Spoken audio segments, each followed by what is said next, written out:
Moc krát děkuji za přivítání, za pozvání tady do Planetária. Dobrý večer, dámy a pánové, ještě jednou. Mé jméno je Karel Lemmer, přijel jsem z Olomouce, z Univerzity Palackého a v té následující hodině a půl bych vám chtěl povědět něco o kvantové kryptografii. Než se ale k té kvantové kryptografii dopracujeme, tak si vysvětlíme, v čem ona je opravdu unikátní. A abychom to pochopili, tak si uděláme takový opravdu rychlo exkurs šifrováním, tedy kryptografií napříč stoletími. Patrně všichni znáte kardinála Richelieu, minimálně z literárních děl, a to byl skutečný francouzský politik a kardinál a on proslul svým citátem, že utajení je první zásadou v záležitostech státu. Zkrátka, někdy jsou situace, kdy potřebujeme utajit obsah zprávy před kýmkoliv vyjma oprávněným adresátem. Je to celá řada aplikací, která nás provází už opravdu od toho starověku. Mohou to být různé vojenské aplikace, vojenská tajemství. Utajit zprávy si přejeme typicky také v nějakých složitých obchodních nebo diplomatických jednáních. Všichni asi znáte pojem bankovního tajemství. No a nebo prostě někdy je ta zpráva příliš důvěrná na to, abychom si přáli ji vyzradit celému světu. A v téhle situaci, když zkrátka tu zprávu, ten obsah té zprávy, abych se vyjádřil přesně, když ten obsah té zprávy chceme skrýt před tím světem, tak tady právě nám může posloužit ta kryptografie. Slovo kryptografie pochází z řečtiny, je to spojení dvou řeckých slov, kryptos, skrytý, a grafein, psát. Smyslem kryptografie je tedy skrýt obsah přenášené zprávy. Tady možná by se slušelo jenom podotknout, že společně s kryptografií ještě existuje druhá taková podobná větev, řekněme, zabezpečené komunikace, která se nazývá steganografie, ale steganografie se snaží zamaskovat existenci zprávy jako takové. Typickou steganografií může být například pohlednice, do které nenápadně něco zašifrujete tím, že dokreslíte tam někde ke stromečku nějaké větvičky a adresát už ví, co to znamená, ale neoprávněný čitatel v případě steganografie ani neví, že ta zpráva existuje, že jste poslali nějakou zprávu. O to se kryptografie nesnaží. Kryptografie přiznává existenci zprávy, ale snaží se její obsah skrýt před kýmkoliv vyjma oprávněnou skupinou adresátů. Základní mechanismus, jak fungují klasické i kvantové kryptografické algoritmy, je poměrně jednoduchý. Máte nějakou zprávu v takzvaném prostém textu, to znamená zprávu, která je veřejně čitelná. Dále disponujete něčím, čemu se říká šifrovací klíč, a spojením toho prostého textu šifrovacího klíče a případně nějakého algoritmu dosáhnete toho, že se z prostého textu stane kryptogram. A kryptogram je právě zpráva, jejíž obsah je v ideálním případě nečitelný pro kohokoliv, kdo nedisponuje obecně jiným klíčem, dešifrovacím klíčem, může být stejný klíč, může to být jiný klíč, a ten dešifrovací klíč společně s dešifrovacím algoritmem umožní zpátky zrekonstruovat zprávu v tom tvaru prostého textu. Tolik tedy k tomu jako standardnímu mechanismu, jak funguje kryptografie obecně v té rovině, a kvantová kryptografie není výjimkou.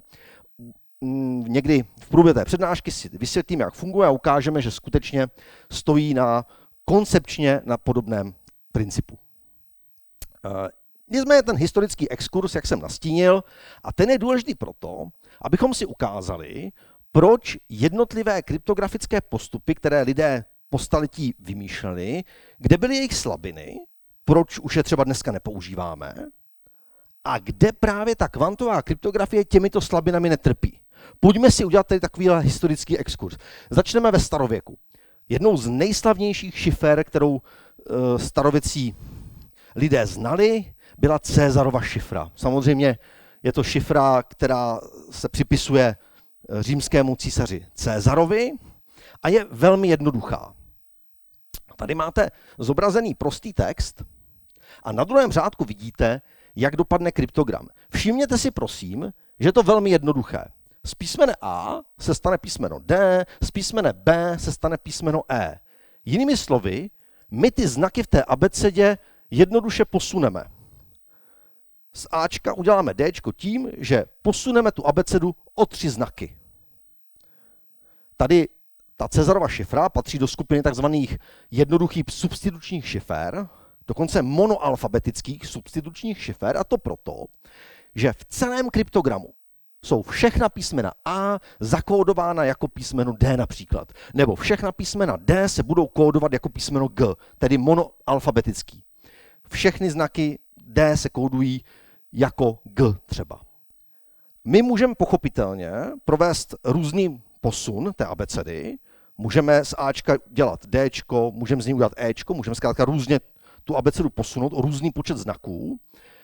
To se nám bude hodit, až se budeme bavit o trošku složitějších šifrách. Budeme pracovat s pojmem, jako je Cezarova šifra D. Cezarova šifra D je taková šifra, která z A udělá písmeno D, tedy je to posun o 3 znaky.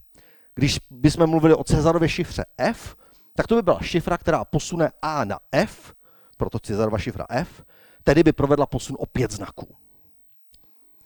Asi tušíte, proč se dneska Cezarova šifra nepoužívá v, řekněme, internetovém bankovnictví. Cezarova šifra je velmi snadná na prolomení. A proč je vlastně snadná na prolomení? Co tam je vlastně za problém? Co z ní dělá snadnou na prolomení? Dokázal by někdo vlastně popsat, kde je ta slabina té Cezarovy šifry? Nebojte se, no, třeba tam pan kolega.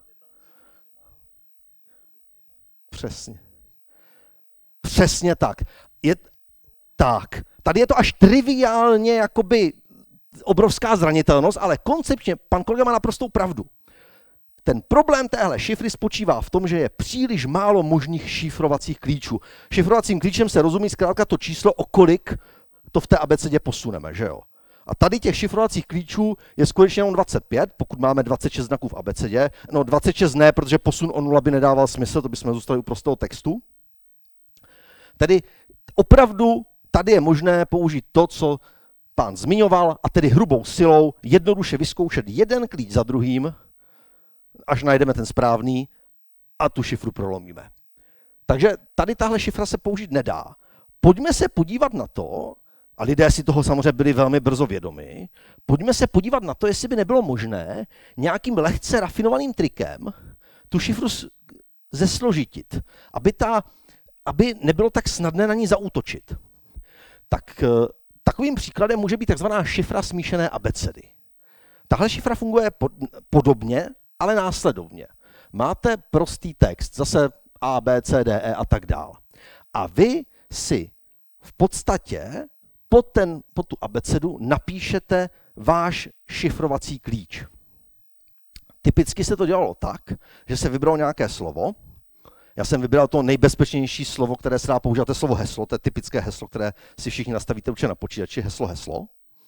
Takže já jsem vybral slovo heslo a nyní bych písmeno A šifroval jako H, písmeno B bych zakódoval jako E, C jako S a tak dál. Pořád se jedná o monoalfabetickou substituční šifru, a to z toho důvodu, že v kryptogramu budou stále všechna písmena A nahrazena například písmenem H, proto monoalfabetická. Ale už jsem odstranil ten problém Cezarovy šifry. Tím, že používám šifru smíšené abecedy, tak mi dramaticky naroste počet možných klíčů a už je velmi obtížné, minimálně v době starověku a středověku, bylo nemožné tuhle šifru prolomit hrubou silou, protože jednoduše neměli jste k dispozici výpočetní nástroj, který by vyzkoušel všech 26 faktoriál, tedy něco jako 4x na 26 klíčů. Tak hrubou silou na tu šifru zaútočit nemůžeme. A teďka kontrolní otázka zní, samozřejmě zase tušíte, tuhle šifru nepoužíváme, kdyby byla bezpečná, tak bychom ji dneska používali v digitálním světě. My ji nepoužíváme, tak asi bezpečná nebude. A teď je teda otázka, kdo by mi dokázal prozradit, jak na takovou šifru zaútočíte. Zase pan kolega, povídejte.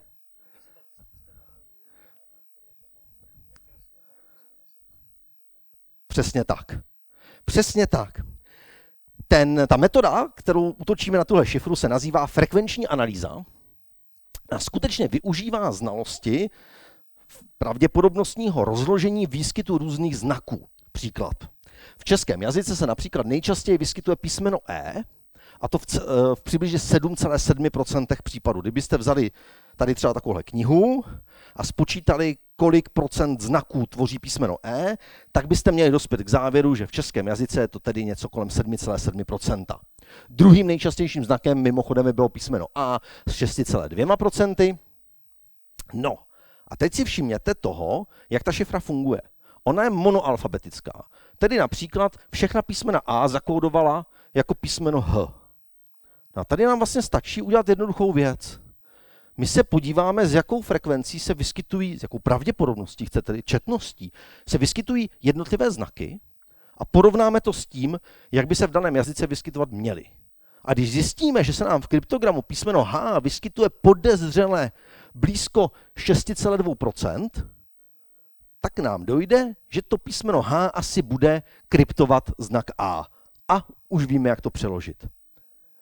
Tohle mimochodem taková zajímavá věc, to je metoda, kterou objevil arabský učenec Al-Kindi už někdy v 9. století. Jenom taková historická zajímavost na okraj. Jeho cílem nebylo prolamovat šifru smíšené abecedy. Al-Kindi byl teologem. On zkoumal arabské náboženské texty. A on chtěl zjistit, zda daný text může skutečně patřit do nějaké té sady, řekněme, nějakých původních textů z doby třeba vzniku Koránu. A právě na to aplikoval tu frekvenční analýzu a díval se, protože arabština se vyvíjela za ta staletí. Na aplikací té frekvenční analýzy zjišťoval, jestli zkrátka je možné a pravděpodobné, že daný text pochází ze stejné doby, jako třeba právě nějaké texty kolem Koránu a podobně. Tím ale, jak si chce nechce, objevil frekvenční analýzu jako nástroj pro prolomení šifry smíšené abecedy. No, tak tady se nám ukazuje, že byť použijeme nějaký šifrovací klíč, to heslo třeba, tak pokud jsme v rámci monoalfabetických substitučních šifer, tak se moc daleko neposuneme. Zkusme se posunout do novověku, takzvané Vigenérově šifře.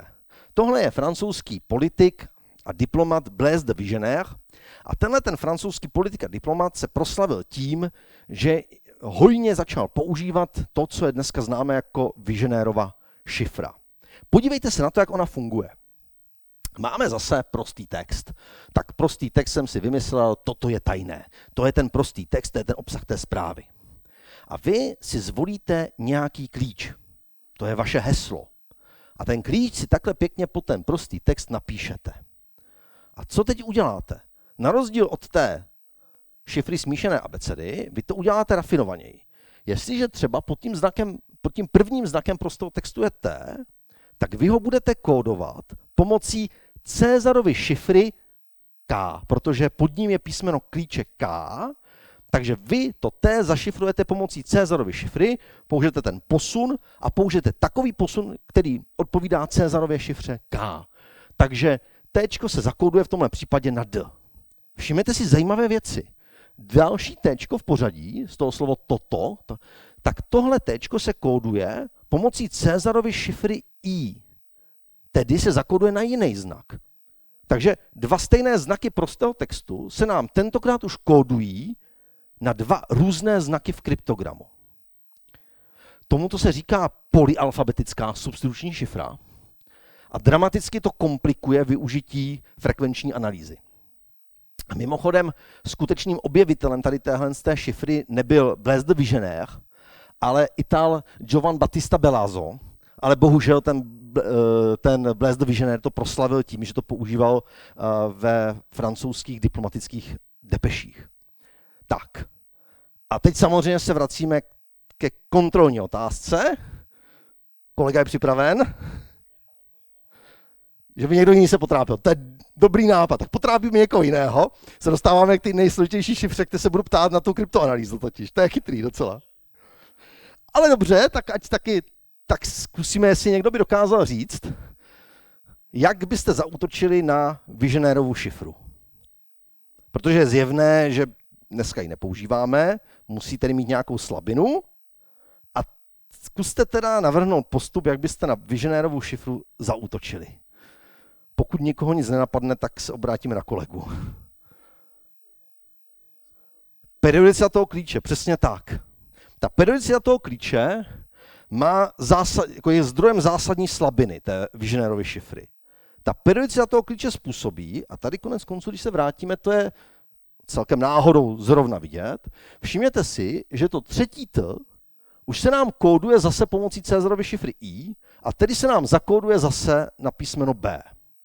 Skutečně dá se ukázat, a tím, kdo tu šifru prolomil, byl Friedrich Wilhelm Kasiský, to byl pruský diplomat, a Friedrich Wilhelm Kasiský tu šifru prolomil tím stylem, že si uvědomil, že pokud ta zpráva, kterou přinášíte, je mnohem delší, než je ten šifrovací klíč, v našem případě ten klíč měl 4 znaky, klic, tak pokud ten šifrovací klíč je mnohem kratší než ta zpráva, nebo zpráva mnohem delší než ten klíč, tak se vám tam začnou periodicky opakovat situace, kdy se vám začnou objevovat podobné zhluky znaků.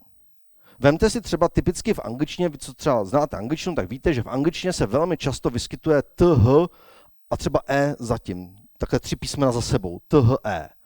A i tady, pokud bychom takhle šifrovali, tak jednou za čas se nám stane to, protože zpráva je mnohem delší než šifrovací klíč, že se nám jednou za čas znova objeví 3 znaky, úplně jiné 3 znaky, nebude to napsáno THE, budou zašifrované, ale 3 po sobě jdoucí znaky, které se budou objevovat podezřelé často. A z periodicity tady tohoto výskytu se dá zjistit, jaká je délka klíče. No a když už víte, jaká je délka klíče, tak vy jednoduše tu Vigenèrovu šifru nasekáte na celou řadu Caesarových šifer, na celou řadu, a na ty už dokážete zaútočit. Dokážete na ně zaútočit třeba potom normálně frekvenční analýzou. Čili vy tu Vigenèrovu šifru nařežete na ty jednotlivé části, které odpovídají kódování pomocí stejného znaku klíče. Takže z té periodicity dokážete na to zaútočit. A tím klíčovým důvodem, proč to je zranitelné, je, že váš klíč je příliš krátký. Takže si to shrňme. To, co jsme zatím si ukázali a to, co zatím vedlo k tomu, že ty šifry, které se používaly v průběhu věků, selhávaly, ty důvody byly 2. Ten první důvod byl příliš málo různých klíčů. Lze zaútočit hrubou silou, Caesarova šifra. Pak jsme to nějak začali zlepšovat, ale ukazuje se, že děláme, co děláme, pokud máme příliš krátký klíč, tak zase ta šifra je zranitelná. Takže málo klíčů a krátké klíče jsou typickým problémem klasických šifer.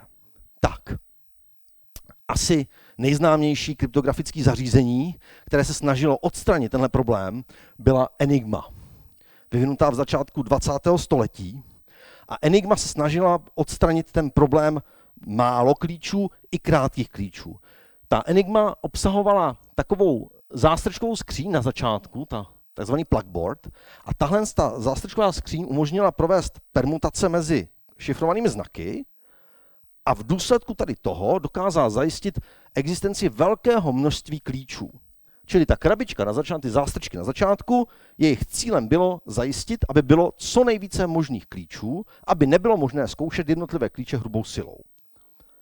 A naopak, a jako doplnění, ty kotouče, co vidíte spíš jako dozadu, ty kotouče se posouvaly, měnily chod toho kryptografického zařízení a jejich smyslem bylo v podstatě dosáhnout toho, že klíč bude velmi dlouhý. Než se všechny ty kotouče postupně pootáčely, a oni se otáčeli podobně jako třeba, jestli znáte staré na autech starých, takový ten odometr, jak měří, kolik jste uvěděli autem kilometrů, takový ty staré auta měly ještě ciferní, které se napřed otáčely jako jednotky, když se otočili dokola, tak se otočili o jedničku desítky, když se i desítky protočily dokola, tak stovky, jo? Takže ty kotouče fungovaly stejně. A než se všechny protočili úplně dokola, než ten, který se točil nejpomalejš, vlastně otočil úplně o 26 jakoby kroků, tak ten klíč byl pokaždý vlastně jakoby se měnil pod rukama v tom zařízení. Až po celém tom protočení těch kotoučů se jakoby začal znovu opakovat. Takže Enigma se snažila ten problém vyřešit tím, že jednak měla mnoho klíčů, zástrčky, a jednak měla velmi dlouhé klíče. Tak, mimochodem, Enigma také neobstála, i Enigma byla prolomená. Je to takový trochu možná mýtus, že Enigmu prolomili Britové, že to byl Turing, kdo prolomil Enigmu. Byli jste někdo náhodou v Polsku ve městě Poznaň? Tak kdybyste tam dojeli, tak tam je muzeum kryptografie a tam vám teda Poláci velmi důsledně vysvětlí, že Enigmu teda opravdu neprolomil Turing, ale byli to 3 polští matematici právě z Poznaně, Marian Rejewski, Jerzy Růžický a Henryk Zygalski. Ty jejich osudy byly komplikované, jim se tu Enigmu skutečně podařilo prolomit, využili k tomu ale celou řadu slabin, nebo kombinace. Byla to kombinace slabin, kombinace toho, že dostali nějaké informace o tom vnitřním chodu té Enigmy od francouzské rozvědky a zároveň to byli matematici a vybudovali poměrně na tu dobu unikátní teorii permutací, či matematickou jakoby, disciplínu rozbudovali do takové podoby, že kombinace nové matematiky, kombinace informací od francouzské rozvědky a kombinace hrubých kryptografických chyb, které němečtí operátoři dělali, umožnila Enigmu prolomit. Polská rozvědka na začátku druhé světové války musela ty 3 pány matematiky uklidit pryč před německou invazí. To se jim povedlo jen z části, ne všechny se podařilo odvést do bezpečí do Velké Británie, ale nakonec aspoň jeden z nich tam doputoval, předal právě v Bletchley Park Angličanům informace, které měl a od té doby Angličané začali být postupně lépe a lépe schopni dešifrovat německou Enigmu. Němci to nakonec zjistili, že jim to dešifrují, ale už bylo příliš pozdě. Němci přidali do té Enigmy další kotouče, aby ten klíč byl ještě teda delší, ale to už bylo tak na závěr války, kdy už to nedokázalo změnit průběh dějin. Takže i Enigma neodolala matematice. Ano? Turing šéfoval tomu Bletchley Park. Mimochodem, on samozřejmě byl takhle, já nechci rozhodně, jak si způsobem zpochybňovat přínos Turinga, obecně k výpočetním technologiím a takovým, ale skutečně tím, kdo Enigmu prolomil, byli ti 3 pánové z Poznaně a Turing byl ten, kdo na jejich výsledcích stavěl a v tom Bletchley Park v Anglii to dovedl až do fáze, kdy opravdu tedy jak si dokázali rutině prolamovat ty německé válečné šifrované zprávy. Tak jo? Čili on opravdu tam udělal obrovský kus práce, ale nebyl tím, kdo objevil ten matematický aparát, jak tu Enigmu prolomit. Tak kdybyste byli v tom muzeu v Poznani, tam vám to velmi poctivě vysvětlí. A to takovým způsobem, že prakticky v každé místnosti je fotka těch 3 pánů, Rejewského, Růžického a Zygalského. Turing má samozřejmě tam fotku taky, u východu jako mimino. Oni si dost dali záležet na tom, aby tu historii vysvětlili, teda ten narrativ tak, jak potřebovali. Tak. Jo, je to muzeum kryptografie v Poznani, kdybyste tam někdy projížděli, rozhodně doporučuji. Tak, my se ale můžeme posunout do 21. století dál a vysvětlit si, když už i ta Enigma teda neodolala, tak vysvětlit si, na jakém velmi zhruba, na jakém principu jsou dnešní digitální šifry a proč mají také problém, abychom se teda konečně dopracovali k tomu řešení, které nám všem nabízí ta kvantová fyzika. Dnešní digitální kryptografické algoritmy jsou zpravidla založeny na tom, že existuje nějaký výpočet, nějaká matematická operace, kterou lze jedním směrem provádět snadno, ale opačným směrem je to velmi náročné. Je to opravdu velmi hrubé přiblížení jak ty algoritmy fungují a jednou z takových matematických operací, na kterých třeba je ta šifra založená, může být násobení 2 prvočísel. Tady máte příklad. 11 a 31 jsou skutečně prvočísla. A kdybych se vás zeptal, abyste mi ty 2 prvočísla vynásobili, tak mi patrně velmi rychle sdělíte výsledek. Kolik je 11 krát 31?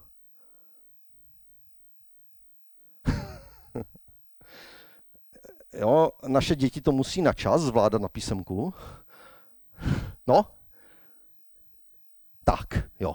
A teď pozor, jo, to vám šlo poměrně rychle, kdybyste si vzali kalkulačku, tak to uděláte ještě rychlejš. Ale co kdybych po vás chtěl inverzní úlohu, čili opačnou úlohu? Co kdybych po vás chtěl, abyste mi řekli, jakých 2 prvočísel vytvoří 533. Já vás ujišťuji, že 533 je skutečně součinem dvou prvočísel. To je opačná úloha k tomu vynásobit ty dvě prvočísla. Čili zase rozložit ten součet na ty dvě prvočísla. A když neznáte ani jedno z těch dvou prvočísel, nemůžete klasicky dělit, tak najít takový rozklad je daleko náročnější operace. A nebudu to tady po vás chtít, protože to by opravdu ukázalo, že jako je to matematicky velmi náročné, nejen pro vás, ale i pro počítače, tím se vás nechci dotknout. Jenom kdyby vás to někoho trápilo, tak 533 je 13x41. Tak, na zhruba tady tomhle mechanismu těch obtížně invertovatelných matematických operací je založená moderní digitální kryptografie. A z pohledu kvantového fyzika, a tady se možná se mnou někteří klasičtí kryptologové nezhodnou, ale z pohledu klasického kvantového fyzika je pro mě ta klasická kryptografie v podstatě jenom o víře v náročnost výpočtu. My dokonce ani nemáme matematický důkaz, že by ta operace rozložit ten součin prvočísla na ty dvě prvočísla, že by ona skutečně měla být tak náročná. Co když existuje algoritmus, který to dokáže spočítat efektivně? My jenom věříme, že to je matematicky náročné. Kdyby to šlo spočítat efektivně rychle, tak část digitálních šifer, které opravdu dneska používáte v tom internetovém bankovnictví, by měla značný problém. Takže vidíte, tady prostě my jenom doufáme, že je to náročná operace matematicky, že to těm počítačům zabere moc času, více času, než je nějaká rozumná životnost té zprávy. Když vám někdo prolomí to internetové bankovnictví za 100 let, tak vás to asi až tak trápit nemusí, ale nemáme jistotu. Je to opravdu jenom prostě důvěra v to, že neexistuje efektivní algoritmus a že útočník nemá k dispozici dostatečné výpočetní nástroje na to, aby to i tou hrubou silou nebo nějakým byť neefektivním algoritmem dokázal prolomit. A teď se mě možná zeptáte, když jsem tady také postupně ukazoval jednu šifrovací metodu za druhou a o všech těch šifrovacích metodách jsem vám vlastně vysvětlil, že jsou prolomitelné, že jsou zranitelné, tak možná může padnout otázka, jestli existuje nějaká šifrovací metoda, která by byla principiálně bezpečná, která by byla principiálně neprolomitelná. Překvapivě existuje. Existuje a je velmi jednoduchá. Existuje takzvaná Vernamova šifra. V angličtině se taky někdy říká jako one-time pad šifra. Ta šifra ale má několik požadavků na to, aby fungovala, které jsou pro klasickou dnešní kryptografii problematické krajně. Vernamova šifra vyžaduje, aby klíč, který používáte, měl stejnou délku, jako má zpráva samotná. Tedy chcete-li zakódovat 10 MB zprávy, potřebujete 10 MB klíč. To je poměrně nepříjemná věc, protože vemte si, že takové video na YouTube, takováhle přednáška na YouTube může potom mít ke stažení třeba 60 GB. A vemte si, že byste museli mít s YouTubem nějak předem nasdílených 60 GB šifrovacího klíče. Tak to je docela nepříjemný zádrhel, ale pokud by se vám to povedlo a měli byste klíč stejné délky a náhodný klíč stejné délky, tak skutečně můžete použít Vernamovu šifru. Ten klíč by musel být náhodný, čili už jenom to, že ten klíč má stejnou délku jako zpráva, tak řeší ten Visionérův problém. Nemůžete použít tu periodicitu opakujícího se klíče jako u Visionéra. To, že ten klíč bude náhodný a nebude jakoby nějak deterministicky definovaný tím, jak se otáčí prostě nějaké kotoučky v Enigmě, takže ne deterministický klíč, byť jako ta Enigma se snažila, aby to nebylo tak jednoduché poznat, ale přece jenom byl to deterministický mechanismus. Pokud ten klíč bude náhodný, tak je odstraněný problém Enigmy. To, že ten klíč můžete použít jenom jednou, je víceméně už automatické, protože jeho opakováním už byste dosáhli toho, že ten klíč je kratší než ta zpráva. Pokud dvě zprávy, každá 10 mega, šifruju stejným 10-megovým klíčem, tak jsem ve výsledku zašifroval 20 mega 10-megovým klíčem, čili jsem nesplnil ten požadavek číslo 1. A teď tedy, jak takováhle matematicky bezpečná šifra funguje? No strašně snadno. Pokud splníte tyhle 3 podmínky, je to strašně snadné. Podívejte se, jak by to vypadalo. Já jsem si tady dovolil ten prostý text už rovnou napsat pomocí 0 a jedniček, protože můžeme předpokládat nějaké digitální kódování.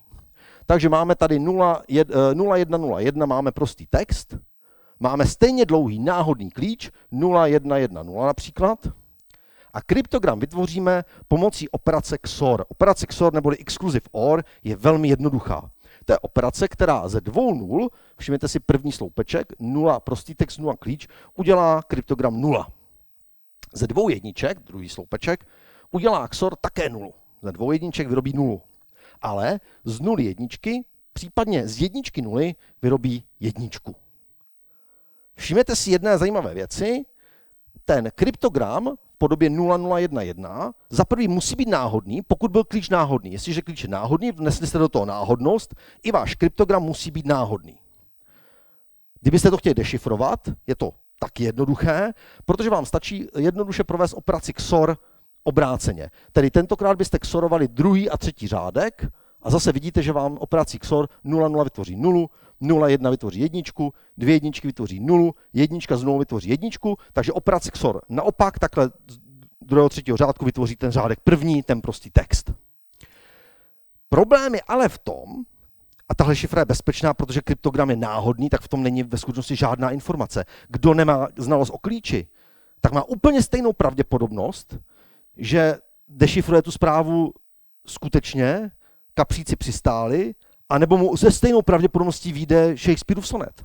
Je to úplně stejná pravděpodobnost, protože klíč je náhodný. Ale máme tady ten problém.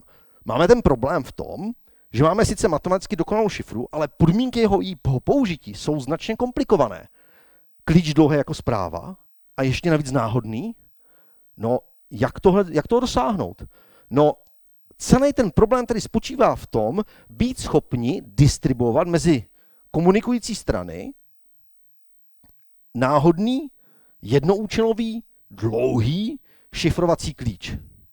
Tak první možnost, kterou můžete použít, jsou nějaký agenti v černém. Můžete si skutečně zaplatit takovéhle nějaké agenty, ti vezmou obrovský kufr, v tom kufru je ten dlouhý klíč a vy ho pošlete takhle pomocí těchto agentů, ho pošlete té druhé straně, s kterou chcete komunikovat. Samozřejmě tady vždycky hrozí, že tam bude nějaký pán vzadu, který na ně počíhá, uplatí je a klíč se vyzradí.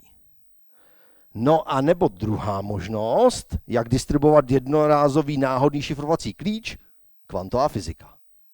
A to je princip fungování kvantové kryptografie, který si teď vysvětlíme.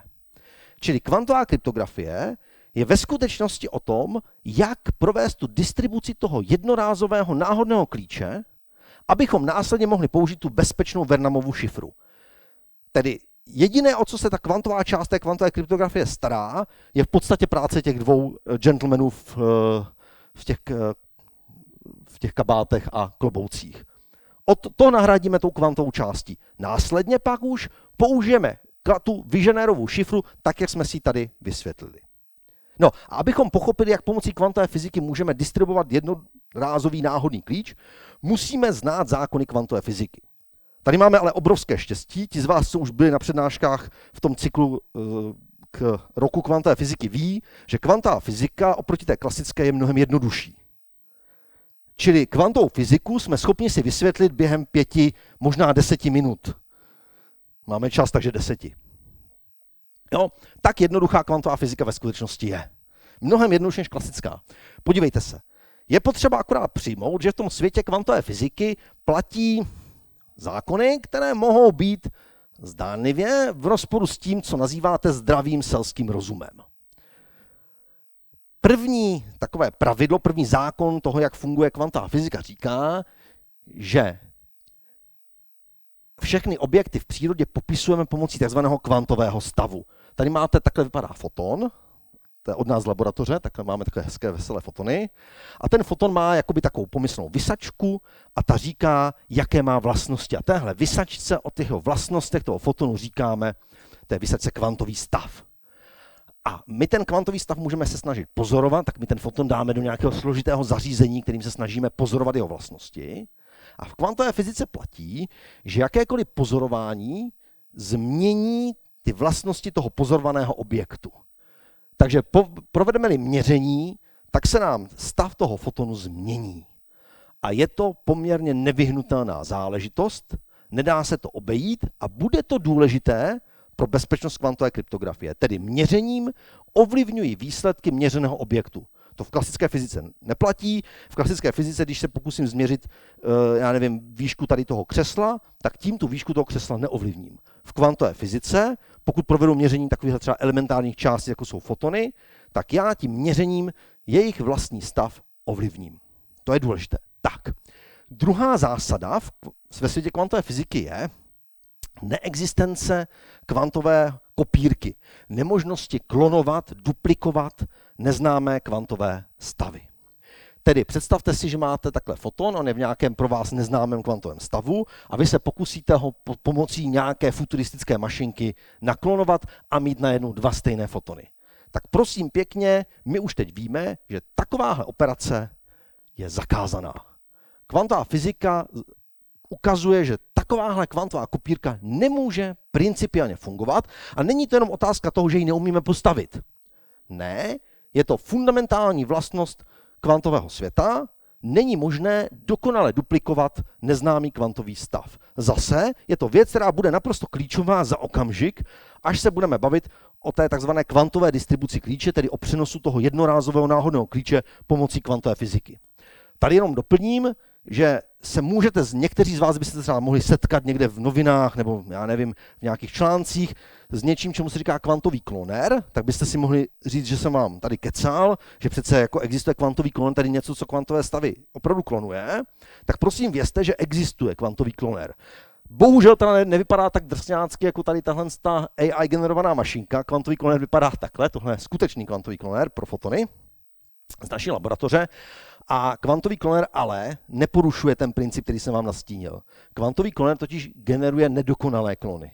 Při tom klonování toho fotonu dochází k poškození toho originálu a i ta kopie není dokonalá. Čili vy skutečně naduplikujete ten foton, ale oboje budou nedokonalé klony, zašuměné. Tak. No. A teď, když už znáte ty základní mechanismy kvantové fyziky, tak si můžeme povědět, jak třeba do těch jednotlivých fotonů, už jsme tady měli takhle foton jako příklad objektu z kvantové fyziky, jak tady do těch jednotlivých fotonů můžeme zapsat informaci, abychom ji mohli přenést z bodu A do bodu B. Tak. Jednou z možností, těch možností prosím je celá řada, ale jednou z možností je využít polarizace světla. Vy asi tušíte, že světlo je elektromagnetická vlna. Je to vlna takzvaně příčná, to znamená, že jestliže bude ta vlna mířit směrem k vám, bude také se šířit směrem k vám, tak se bude vlnit v rovině kolmé na směr šíření. Může se vlnit takhle ze zhora dolů. Říkáme, že taková polarizace je takzvaně vertikální, protože ta vlna se vlní ve vertikálním směru. Může se ale vlnit i vodorovně. O takové polarizaci říkáme, že je horizontální.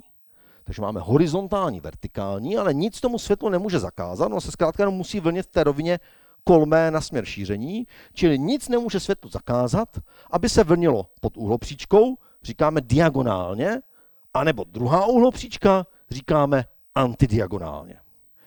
Takže ten směr toho kmitání té optické vlny, ta je takzvaná její polarizace, má pro naše potřeby 4 základní možnosti, těch možností může být celá řada, ale pro naše potřeby stačí tyhle 4. Je to horizontální směr, takhle vodorovně, je to vertikální směr, takhle ze zhora dolů, je to diagonální, čili také pod úhlopříčkou, a antidiagonální, to je ta druhá úhlopříčka, otočená oproti té první zase o 90 stupňů. Tak. No a když už teda já bych dokázal takhle vám posílat fotony, a vězte prosím, že i jeden foton je pořád světlo a tedy má svoji polarizaci a může se takhle vlnit, byť je to jenom jeden foton. Když já bych vám také dokázal posílat tyhle 4 různé stavy fotonů, tak ale vy budete potřebovat zase být schopni je vyčíst, je změřit, zjistit, jestli jsem vám poslal ten horizontální, vertikální, diagonální, anebo ten antidiagonální, ten se vlní zase naopak takhle. Takže potřebujeme nějaký nástroj, který nám dokáže rozlišit a změřit ty stavy těch fotonů. Tak. A tím nástrojem je ve skutečnosti obyčejný polarizátor. Může být vyrobený například jako taková skleněná kostička a funguje následovně. Podívejte se, když máme tu kostičku takhle postavenou, tak já jsem to nakreslil tak, že do ní vchází zároveň polarizace horizontální i vertikální a on má za úkol ten polarizátor tyhle dvě polarizace rozstřídit. Co se stane? Horizontální polarizace prochází skrz a míří směrem na zelený detektor, zatímco vertikální polarizace je na té kostičce odražena do boku a míří na červený detektor. Tak, my si jenom pro naše potřeby, protože budeme pracovat s kryptografií, potřebujeme nějaké jakoby informatické pojmy, tak my si ten výsledek, že foton prošel, označíme jako výsledek 0, protože budeme pracovat s bity, tak 0, a výsledek, že se foton odrazil do boku, na té kostičce, na tom polarizátoru, si označíme jako výsledek číslo 1. Takže foton dopadl na zelený detektor, detektor zahlásí přítomnost fotonu, my si píšeme přišla 0. Červený detektor zahlásí přítomnost fotonu, píšeme číslo 1.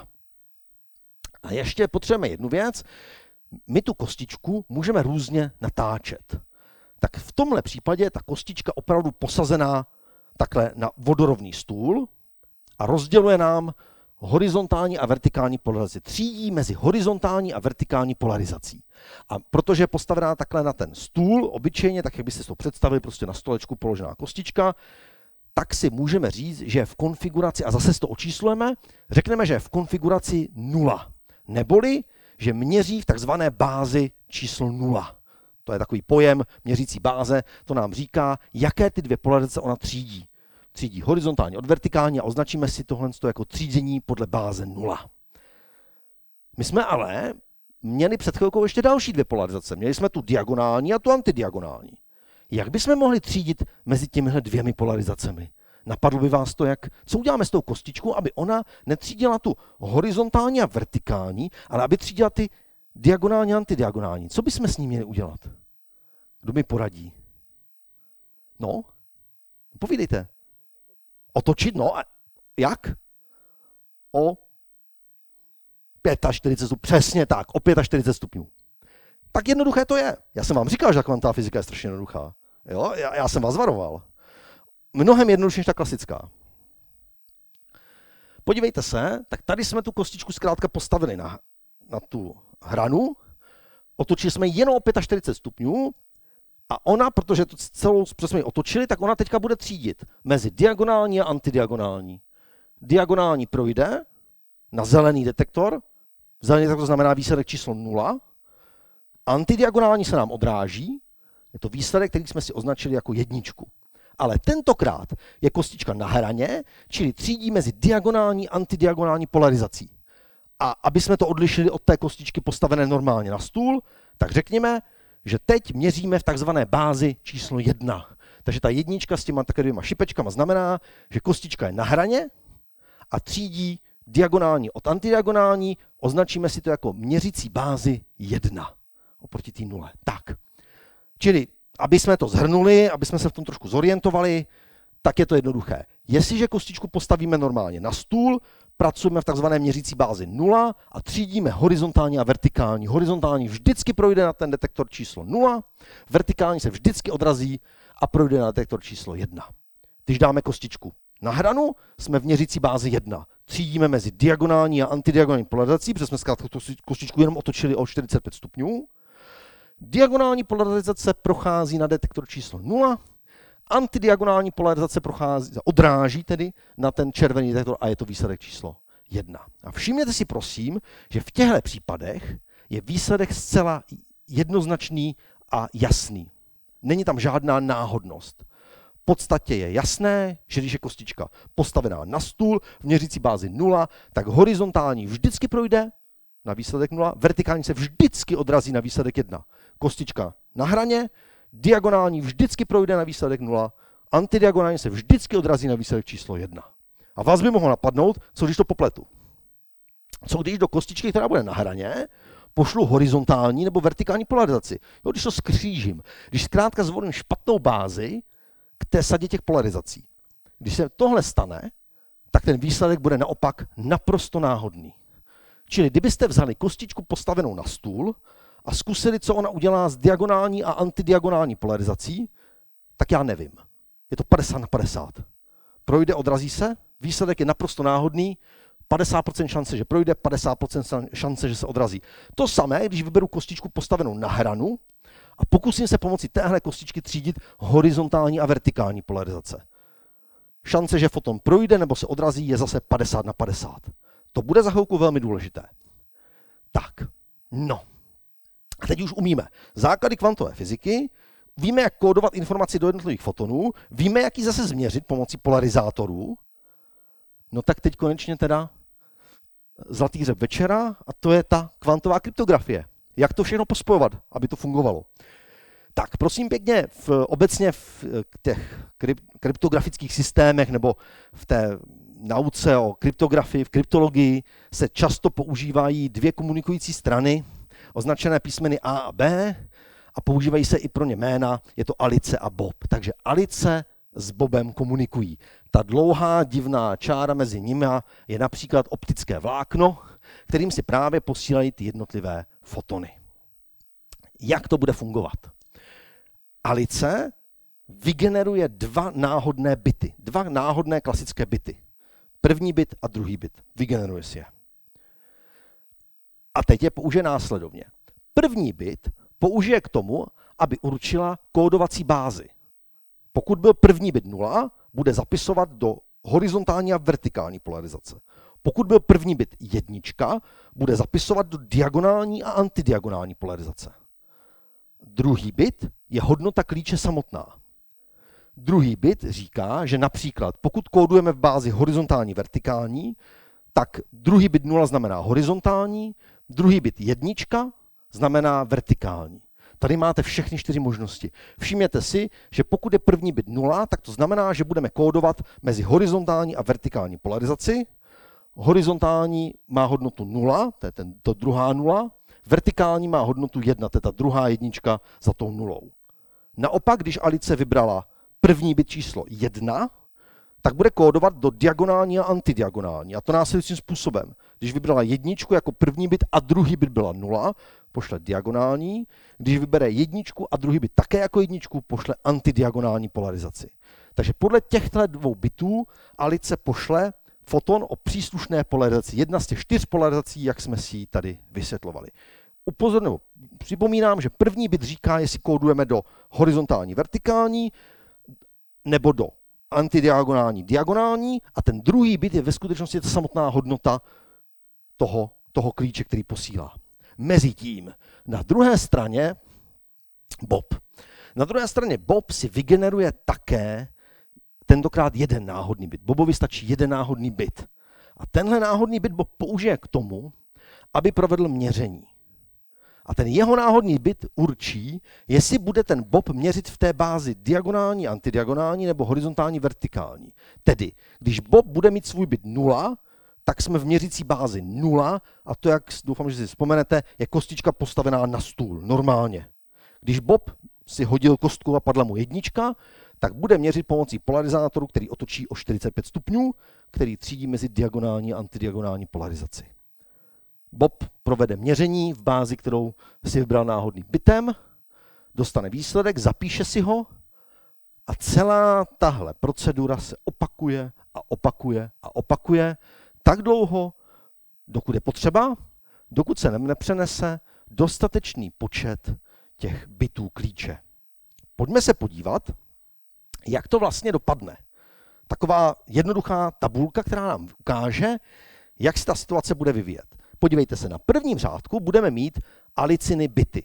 Alice vždycky v každém běhu toho algoritmu generovala 2 bity. První na volbu báze, druhý na kódování klíče. Všimněte si například první sloupeček. Alici padla 1 a 0. 1 znamená, bude kódovat do báze diagonální, antidiagonální. 0 znamená, že v rámci téhle báze vybírá diagonální polarizaci a proto pošle diagonálně polarizovaný foton, takhle, jak je tam vyznačená ta šipečka. Mezitím Bob si vygeneroval náhodné bity, ty bity určují jeho měřící bázi a on v téhle měřící bázi bude měřit a dostane nějaký výsledek měření. Všimněte si jedné věci. Třeba hnedka ten první sloupeček, tam mají smůlu. Alice poslala diagonálně polarizovaný foton, ale Bob měří v bázi kostička položená na stůl. Třídíme horizontální, vertikální. Čili pro diagonální polarizaci je to měření 50/50. Bob dostal nějaký výsledek, třeba jedničku. Třeba se foton odrazil na červený detektor a Bob dostal jedničku. Ale je to naprosto náhodný výsledek. Lepší situace je třeba na druhém sloupečku. Alice zvolila 2 nuly, čili kóduje v bázi horizontální a vertikální polarizace. No. 0 znamená, že zapíše horizontální polarizaci, ta druhá, ta tučná 0. A Bob zrovna měří ve správné bázi. Bob postavil tu kostičku správně na stůl a rozstřizuje mezi horizontální a vertikální polarizací. On se s tou Alicí naprosto náhodně shodl na té měřící bázi. A když se shodnou na té měřící bázi, tak Bob musí dostat přesně daný výsledek, tedy Bob musí dostat výsledek, horizontální polarizovaný foton prošel skrz, je to výsledek 0 a Bob dostal 0. Teď je potřeba akorát, aby Alice zvedla telefon a zatelefonovala Bobovi, až co skončí celá tahle procedura, zatelefonovala Bobovi, jaké ona měla ty první bity. Jaké byly ty její kódovací báze. Pozor, druhé bity tají. Ty tučně označené Aliciny bity, ty jsou tajné, ty nikomu neřekne. Ale ty první bity, ty bity, které určují, jak kódovala, do jaké báze, ty ona veselé do telefonu, ať si to tam klidně poslechnou, jo, agenti prostě z Číny, z Ameriky, z Ruska, kdokoliv chce, ufoni, to klidně vykecá do telefonu. Protože to je pro případného útočníka naprosto nepoužitelné. Ale pro Boba je to cenná informace. Bob jí prostě jednoduše řekne, hele Alice, tak bohužel, a stane se tady v tom případě asi v polovině případů, v polovině případů jsme se netrefili. Ty z Alice kódovala do jiné báze, než já jsem měřil, protože prostě já jsem si náhodně hodil kostkou, padl mi jiný bit kódovací báze, než padl tobě Alice, tak tyhle ty bohužel musíme zahodit, protože to měření je tam 50/50, tam není žádná informace přenesená. Tak jsou ty šedé, ty museli vyloučit. No ale pak tady zůstalo těch 5, kde se Alice náhodou s tím Bobem shodli, že kódují do stejné báze. A Bob tedy musel dostat přesně takový výsledek, který Alice zapsala. No skutečně podívejte se, Alicin tučný bit 0, Bob naměřil 0. Alicin tučný bit 1, Bob naměří 1. Alicin tučný bit na třetím sloupečku 0, Bob naměří 0. A tak dál. Ten klíč 01011 je najednou sdílený mezi Alicí a Bobem. Oba dva mají stejný klíč. Nasdíleli si náhodný klíč a délka, to je jenom o tom, jak dlouho budou komunikovat. To je jenom o tom, jak dlouho budou ochotní přenášet jednotlivé fotony, aby nazbírali dostatečně dlouhý klíč k tomu, aby byl stejně dlouhý, no ideálně delší, než ta zpráva samotná. Ono totiž Alici a Boba čeká ještě jedna věc. Alice s Bobem se musí totiž nyní ujistit, že na té lince nepozoruje Eva. Že tam není odposlech. Prosím vás, to není nějak jako zaměřené, že bychom třeba jako fyzici neměli rádi děvčata a dámy se jménem Eva. To prosím vás je takové ustálené, je to z anglického, anglicky Eva se řekne Eve, že? No a úplně podobně, čistě foneticky zní anglický výraz pro odposlech eavesdropping. Ono se dokonce píše jinak než ta Eva, ale zní to eavesdropping. Takže se často, tak možná trochu z legrace, tím, kdo odposlouchává na kvantové kryptografické lince, tak tím je prostě vždycky nějaká ta zlá Eva. No a Alice s Bobem potřebují zajistit, že ta Eva tam neodposlouchávala. No jasně. Jak Alice se dozví ten sdílený klíč? Ona ho poslala. Ale právě, že ve chvíli, kdy Alice zvolila stejnou bázi, v které poslala informaci, jako Bob měřil, tak Bob musí dostat přesně ten výsledek, co Alice poslala. Jo? Že má správně. No. Jediný, co Bob udělá, je, že Alici řekne, Alice, musíme vyhodit 1., 6., 7., 8., 9. On jí sdělí, jasně, ona mu řekne, já jsem kódovala v téhle bázi, vyjmenuje ty báze, respektive ona mu řekne ty netučné bity svoje, ty tučné jsou tajné, ty si nechává. Ty netučné sdělí po tom telefonu a Bob jí do toho telefonu řekne, tak Alice, hele, tak vypadá to následovně, vyhazujeme 1., 6., 7., 8., 9. Jo, a ostatní necháváme. Jo? A tam je jistota, že Bob naměřil přesně to, co ona poslala, protože se na 50/50 shodli na tom, že Alice vysílá ve správné bázi, jako Bob měří. Oni ale, aby se ujistili, že tam není ten odposlouchávající, ta Eva, tak oni musí ještě provést jeden krok, a to je obětování části klíče. Proto jsem říkal, že ten klíč by měl ideálně být delší, než potom ta přenášená zpráva. To, co oni musí udělat, je, že oni z toho klíče, který si přenesli, nasdíleli 01011, tak představte si, že oni si z něj do toho telefonu vyzradí záměrně třeba první a poslední bit. Takže Alice řekne do telefonu: Bobe, tak jestli nám to všechno fungovalo správně, tak první bit toho tajného klíče je 0, poslední 1. Bob to odkývá, oni samozřejmě mají dlouhý klíč, sdělí si více těch bitů. Bob to odkývá, že to sedí, a tyhle, prosím, ty bity, které si takhle sdělili, obětovali je, ty už nepoužijí, vyhazují se. Ty slouží jenom k tomu, aby se ujistili o jedné věci, že skutečně to funguje takhle pěkně správně. Že když Alice poslala třeba horizontální polarizaci a Bob měřil mezi horizontální a vertikální, že opravdu naměřil horizontální. Že tam Bob nemá chyby, že tam Bob nemá přeslechy. Protože přítomnost přeslechu, tedy že by Bob, i když by měl naměřit správný výsledek, protože se shodli na bázi, přítomnost přeslechu, přítomnost chyb na té komunikační lince může být zapříčiněna Evou. Protože Eva může zkoušet ty fotony chytat, může je měřit a vyrábět svoje fotony. Je někde na lince, uprostřed, v temném lese, ani Alice, ani Bob o ní neví. Ale pozor, měření na kvantovém stavu co? Mění kvantový stav. Takže Eva takovým zásahem do té linky provede změny. Ty změny se nakonec projeví jako přeslechy u Bobového měření. Bob by měl 100% dostat třeba 0 a najednou občas dostane 1.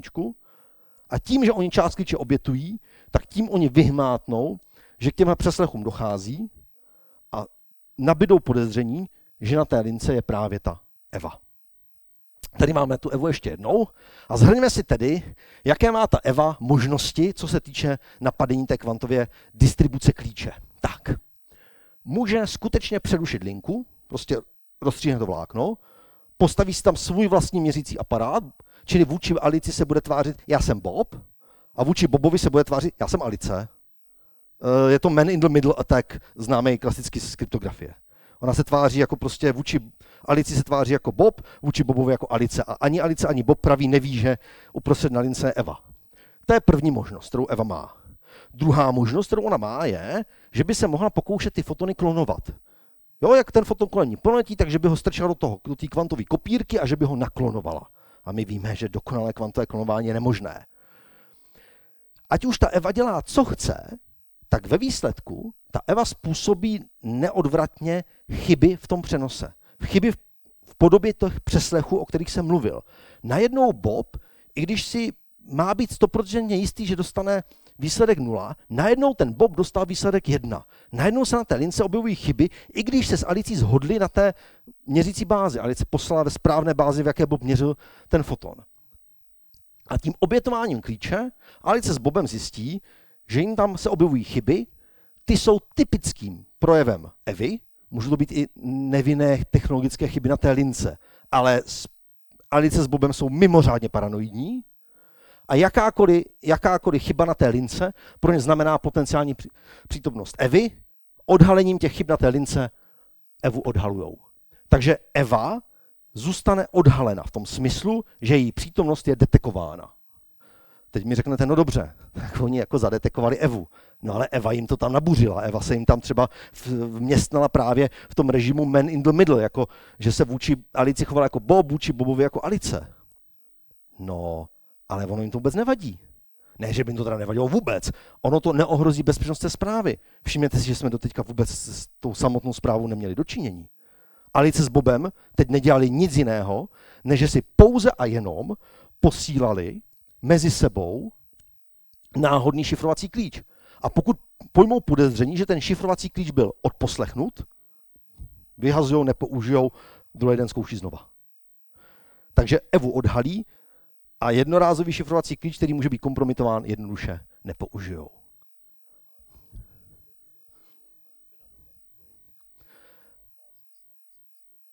Ale pravá Alice a Bob najednou zjistí, že tam vznikly ty přeslechy.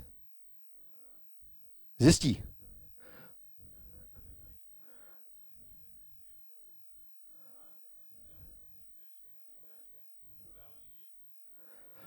Pozor, co ten man in the middle znamená? Ten man in the middle znamená, že Eva provádí na té lince vlastní měření, ona netuší, v jaké bázi se Bob rozhodl měřit. Takže její měření se může lišit od Bobova. Ona tam provádí nějaké svoje vlastní pirátské měření. Následně musíte na základě výsledku toho měření připravit podvržený foton.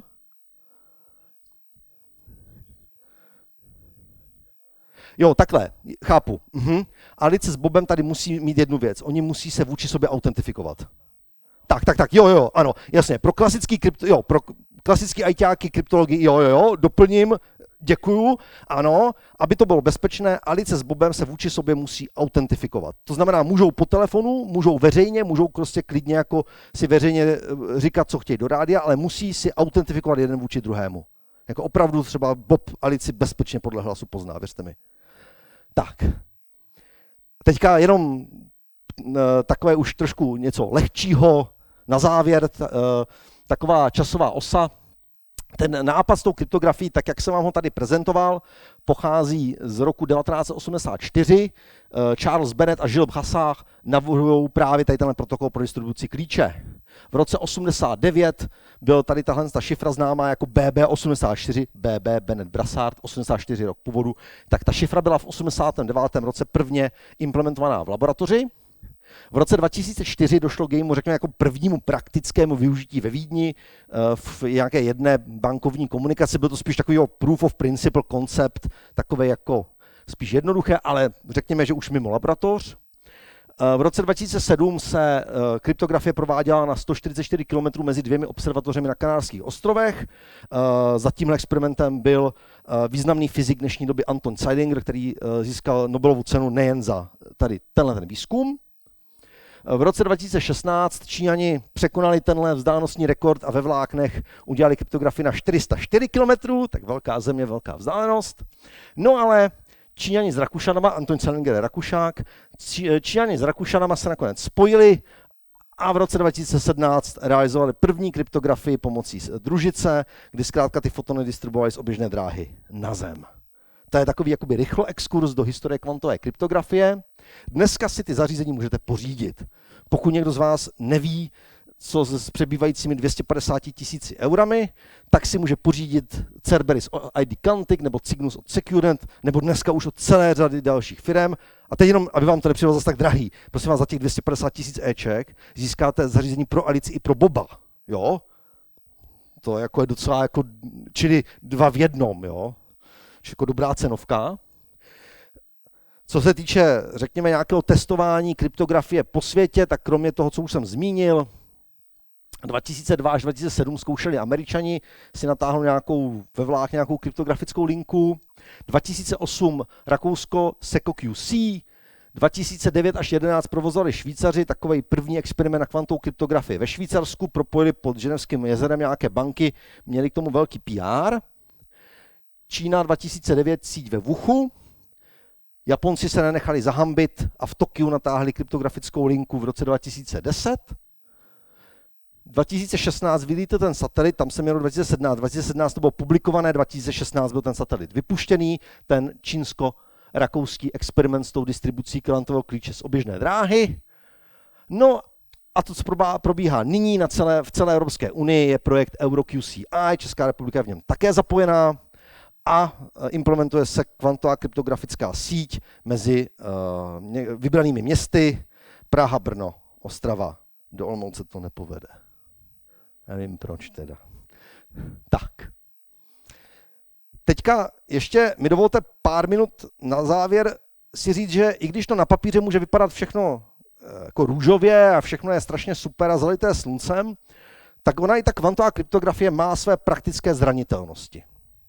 Protože i když ten koncept je bezpečný, vy nadistribujete ten jednorázový šifrovací klíč, zjistíte, že vám ho Eva neodposlechla a nasadíte Vernamovu šifru, o který víme, že je bezpečná, tak ale v reálném světě to funguje vždycky o něco hůř. Jednoduše Alice může třeba omylem poslat víc než jenom jeden foton. Ona by chtěla poslat jeden foton, když pošle víc, Eva si může jeden odloupnout a provádět si na ně měření a Bob se o tom nedozví. Nebo taky se třeba testoval útok, udělaný tak, že Eva si posvítila laserem do Alicina nebo Bobova přístroje a pomocí odrazu laserového svazku odhadovala, jak vlastně oni tam mají nastavené ty optické komponenty a jak tedy vlastně oni kódují. Nebo byl moc krásný článek o experimentu, kterým útočí na kvantovou kryptografii tak, že Eva neustále Bobovi svítila do jeho detektoru a manipulovala mu vlastně výsledkama měření, aniž by Bob o tom věděl. Ona vlastně jako by si vodila takhle jak loutku ten jeho detektor. Takže ve skutečnosti existuje celá řada technologických nedostatků, které můžou být zneužity k prolomení i kvantové kryptografie. Byť teoreticky je to bezpečný koncept, tak ale prolomit ji jakoby v reálné implementaci pořád jde, protože tam mohou být různé slabiny. A dokonce situace může být ještě vážnější.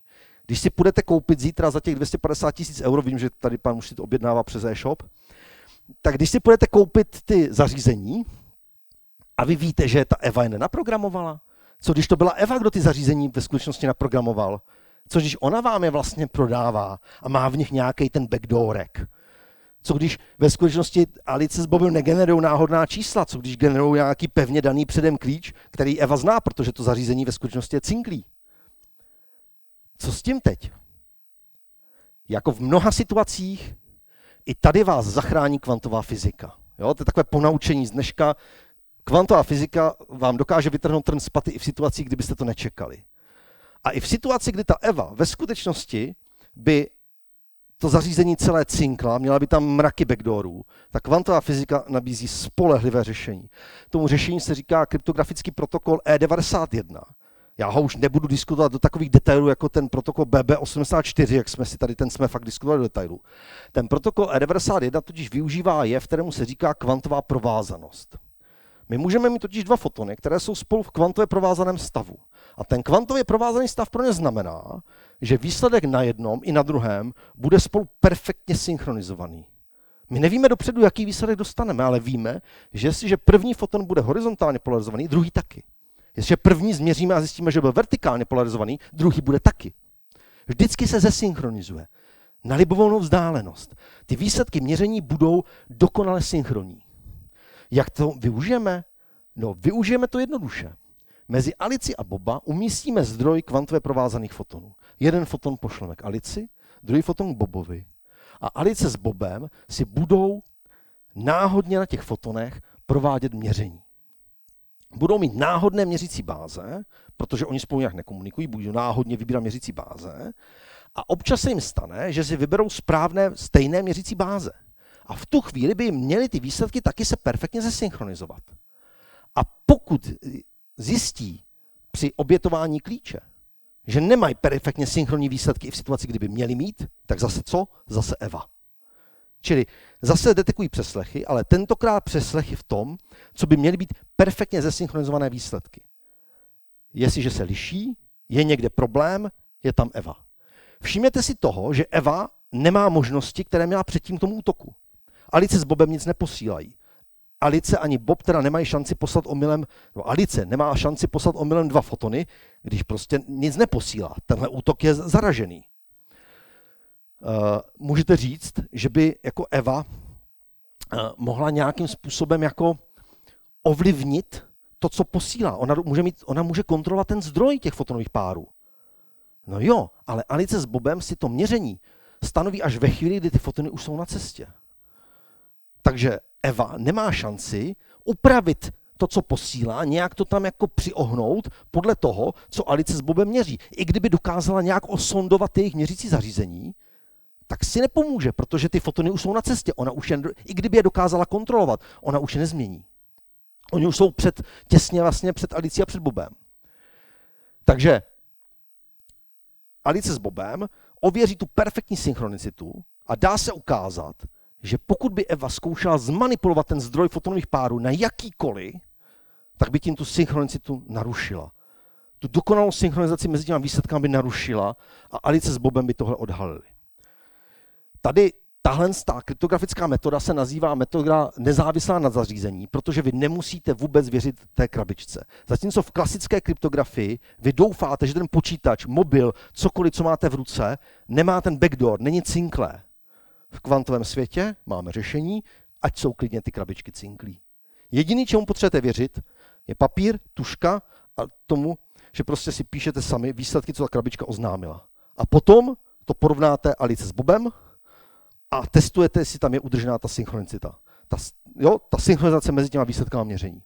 Mimochodem je zajímavá věc, že tady z tohle kryptografií přišel Arthur Eckert v roce 1991 a ani on sám, když tu kryptografii navrhoval, ani ostatní fyzici v té době si neuvědomili, že má tady tu zásadní výhodu, tu zásadní sílu, že je takzvaně nezávislá na zařízení, že Eva nedokáže tady ani jakoby backdoorem umístěným v těch zařízeních, ani s manipulováním toho zdroje fotonů, tady tuhle kryptografii znebezpečnit.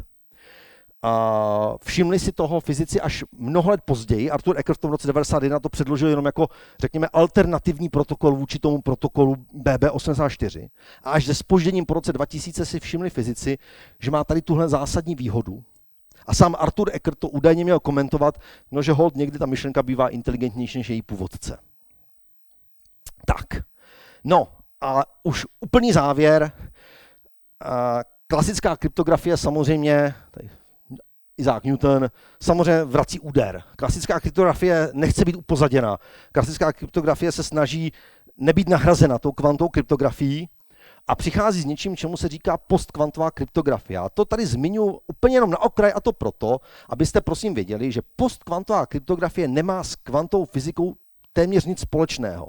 Postkvantová kryptografie není kryptografie založená na nějaké jakoby postkvantové teorie, něčem lepším než je kvantová teorie. Ne. Postkvantová kryptografie je jenom klasická, praxprostá, obyčejná klasická kryptografie, která využívá algoritmus, pro který dneska zatím není známý účinný dešifrovací algoritmus ani pro kvantový počítač. Čili postkvantová kryptografie je praxprostá klasická šifra, akorát využívá takového algoritmu, kde my ani dneska, ani teoreticky neznáme algoritmus, který by i hypoteticky plně funkční kvantový počítač o dostatečně velkém registru, či dostatečně výkonný, řekněme, že by dokázal tuhle šifru prolomit. Ale je to pořád zase klasická šifra a je to v rovině nějaké důvěry. Ta kvantová kryptografie, a to bych rád, abyste si odnesli jako teda tu hlavní zprávu, ta kvantová kryptografie staví svou bezpečnost na zákonech přírody. Staví tu bezpečnost na něčem, co opravdu jako příroda garantuje. Klasická kryptografie oproti tomu má daleko měkčí garance. A to je z mé strany všechno. Já vám moc krát děkuji za pozornost a pokud budou nějaké dotazy, tak se pokusím je tady zodpovědět. Moc krát děkuji.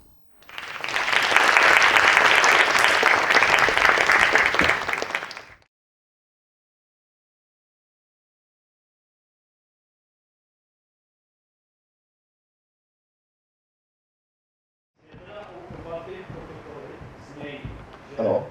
Stojí na klasické asymetrické autentizaci. To může být problém. A je to zajímavé, že nějaká přednáška, jestli existuje kvantová autentizace. A pokud ne, tak to je úplně na hovno. Co jste se problémem dali? No, ta kvantové počítače, který budou nás rozhodnout asymetrickou kryptografii. Tak. Takže jaký má smysl používat autentizaci, kterou naše smysl není Tak, chápu to a je to do určité míry problém.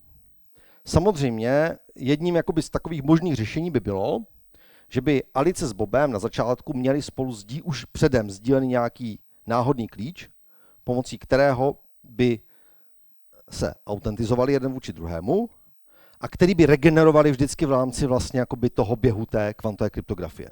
Tedy jsou nějaké možnosti, jak to řešit, ale jako narážíte jako na legitimní jako slabinu kvantové kryptografie, byť teda slabinu, kterou umíme aspoň z části řešit tím, že Alice s Bobem jako než poprvé začnou komunikovat, tak se sejdou a nějaký jednoúčelový náhodný klíč si už předem rozdistribuují. Tady možná jako ještě přiliju trochu benzínu do ohně, když už teda jako tady takhle jako řešíme, ne, tak to je jako legitimní dotaz. Dnešní kvantová kryptografie, ta praktická, tak jak jsme schopni dneska implementovat, má ještě ten problém, že je mnohem pomalejší než ta klasická. A z tohle důvodu velká většina těch komerčních zařízení, které si můžete za těch 250 000 euro pořídit, oni vám sice umožňují provádět tu kvantovou kryptografii, ale úplně typicky, co oni udělají, je, že oni pomocí kvantové distribuce klíče nadistribuují mezi Alici a Boba normálně symetrický klasický šifrovací klíč a část pak toho šifrování už jedou na klasický šifře. Symetrický šifře, ale část už pak jedou na klasický šifře. Ale jenom jakoby periodicky jsou schopni ten klasický symetrický šifrovací klíč, jakoby jsou schopni ho neustále jako obnovovat s tou rychlostí, s jakou jsme schopni tu kvantovou kryptografii provozovat. Ale tady bych zase měl dodat, že tohle je jako opravdu jenom technologické omezení a jak se naše technologické dovednosti v téhle oblasti zvětšují, tak se blížíme tomu, že jsme schopni zvětšovat ten key bit rate, či tu schopnost jako rychlost přenosu klíče, až možná se jednoho dne dostaneme do takové situace, kdy ta rychlost bude adekvátní tomu, že už můžeme opravdu plnohodnotně kvantově šifrovat. Tak, jestli tak aspoň, to je jako aspoň částečná odpověď. Vernamovu. Jo, používají to, já nevím, jestli víte zhruba, jak funguje třeba satelitní šifrování. Když máte normálně jako příjem ze satelitu, tak tam to funguje tak, že vy pomocí té dešifrovací karty vlastně jenom dešifrujete nějaký jednodušší klíč a pak ale už pomocí toho jednoduššího klíče dešifrujete ten signál z toho satelitu, protože ty televize by to jako nedávaly, aspoň dřív ne. By ty zařízení to nedávaly v reálném čase. Tak tady ty kryptografické kvantové zařízení pracují v tomhle kontextu lehce podobně, čili že oni vlastně jakoby distribuují klíč, který potom použijou na klasickou šifru a znovu nový klíč a jako často to opakují, čili jakoby ten útok je náročnější, ale pořád jako je to v principu útok na klasickou kryptografii. Tak. Prosím? Já si chci zeptat, jak jste tam říkal, že je problém to pěkně naklonovat, tak co je v tom za fyzikální problém? Tak. Nejsou tak čistý hranolí nebo... Ne, je to to je prosím pěkně fundamentální problém. To je problém, který vyplývá z toho, čemu říkáme linearita kvantové fyziky. Mimochodem, ti z vás, co třeba znají diferenciální rovnice, tak vězte prosím, že letos slaví 100 let jedna z nejslavnějších rovnic. Je to diferenciální rovnice, je to Schrödingerova rovnice, která popisuje evoluci kvantového stavu v čase. A tahle ta diferenciální rovnice je lineární. A v důsledku té linearity téhle diferenciální rovnice se i kvantová fyzika chová lineárně, a to v tom smyslu, a teď už to bude jednodušší, v tom smyslu, že jestliže je třeba platným stavem pro tady ten laserový ukazovátko, že bude položený na křesle 13, platný stav můžou tam položit, můžou položit na křeslo 14, je to pro ně taky platný stav. Tak to ukazovátko se může podle zákonu kvantové fyziky nacházet v lineární kombinaci, říkáme tomu superpozice, na křesle 13 i 14 naráz. Naráz tady i tady, a to ještě s různýma vahama.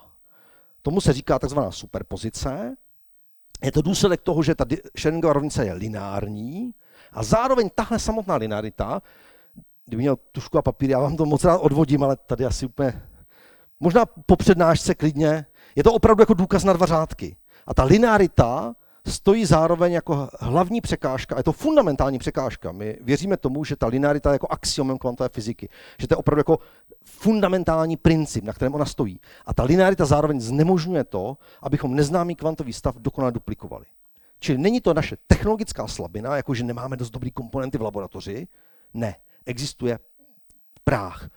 My můžeme klonovat, my můžeme duplikovat, ale ten originál i ten duplikát budou poškozené. Vždycky do nějaké míry poškozené. I při sebelepší technologii. Já bych se chtěla zeptat, jestli jste nevysvětlil pojem Harvest Now, Decrypt Later. Mě by zajímalo, když spolu Alice a Bob komunikují, jak to v podstatě třeba ti hackři čtou ty informace, že oni to nepoznají v podstatě. Teď úplně nevím, jako... Harvest Now, Decrypt Later? Harvest Now, Decrypt Later, jo. Už chápu, kam tím míříte. Tak. V kvantové fyzice tady tomuhle říkáme koherentní útok. Byla by to metoda, kdyby Eva, v podstatě ona nemusí nezbytně nutně provádět jakoby měření, nebo případně i to klonování může být jako validním pokusem o útok. A ona ho nemusí provádět jako tak, že by v každém běhu měřila, v každém běhu by třeba klonovala. Ona může opravdu nechat Alici a Boba jako komunikovat, a protože všimněte si, že oni si pak vyzrazují ty báze až na konci, ta Eva v zásadě by mohla mít nějakou kvantovou paměť, kam by si uschovávala třeba ty duplikáty, nebo kam by zkrátka uchovávala ty fotony od Alice Bobovi, by posílala nějaké fotony z nějakého jiného stavu a ona by dokázala tím všema těma fotonama naráz nějak koherentně manipulovat, tak tohle jde udělat. V principu takhle. Technicky to neumíme udělat, naše technologie nemáme kvantové paměti takového rozsahu, abychom tohle mohli udělat. To je první věc. Ale teoreticky to udělat můžeme. A pokud bychom tohle provedli, tak i tak, ale ta kryptografie, ta Eva při té kryptografii i tak zanese chyby, které Alice s Bobem odhalí. Bude jich míň, než při těch takzvaných individuálních útocích, to jsou ty útoky, které jsem popsal, že ona prostě jako vezme foton a měří ho hned. Ty chyby, které by způsobil ten koherentní útok, by byly jakoby méně pravděpodobné, bylo by jich míň, řekněme, když to řeknu jakoby jednodušeji, ale stále by je prováděla. Čili i tak by Alice s Bobem tu Evu odhalili.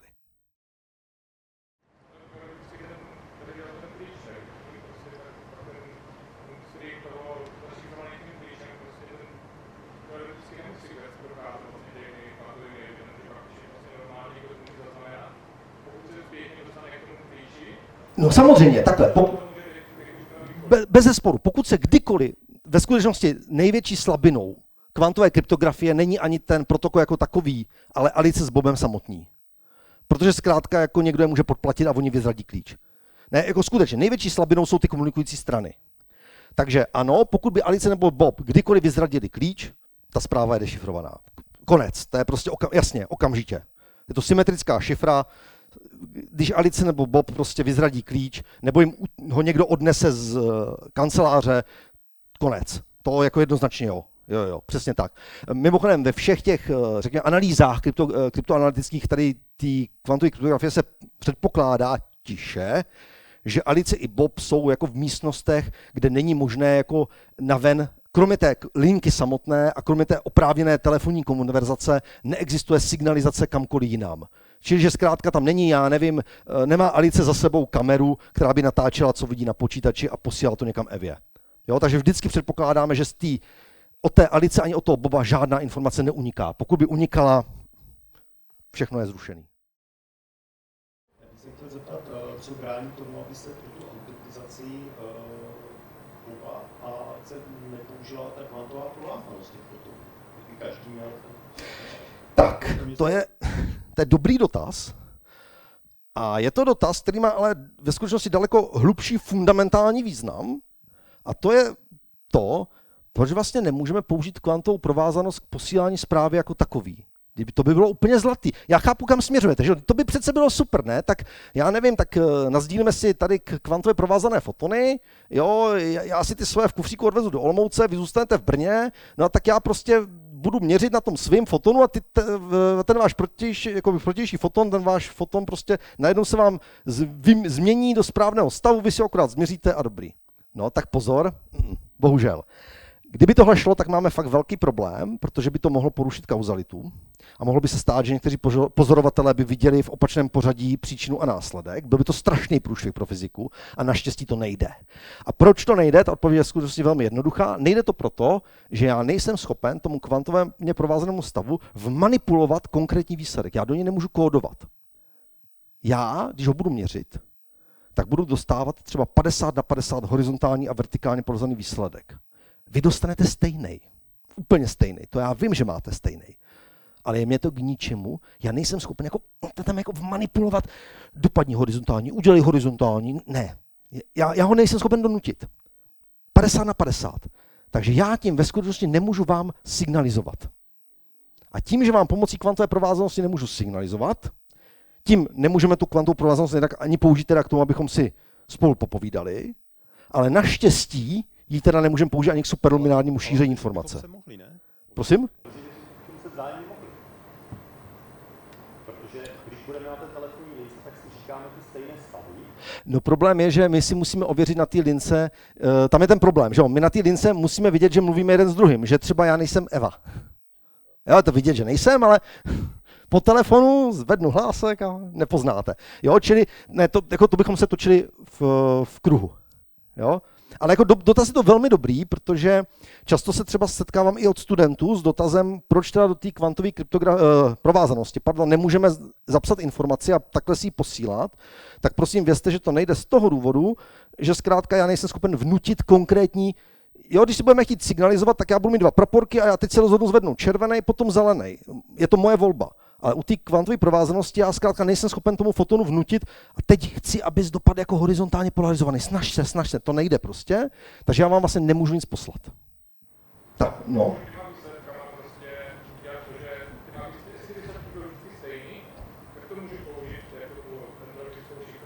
No.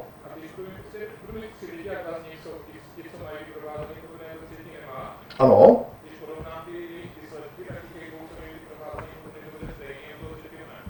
No, to tak dopadne, no, a jako, k čemu bychom to použili, nebo teď jsem úplně asi nepochopil ten dotaz.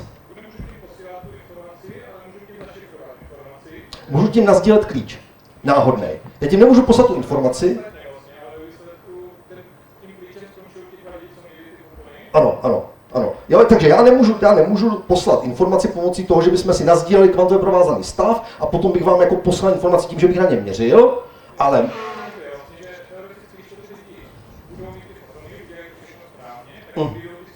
Tak, čili my jsme schopni si takhle nasdílet mezi sebou náhodný klíč, čili nemůžeme si šifrovat, jako že bychom si poslali zprávu, signalizovat si nemůžeme.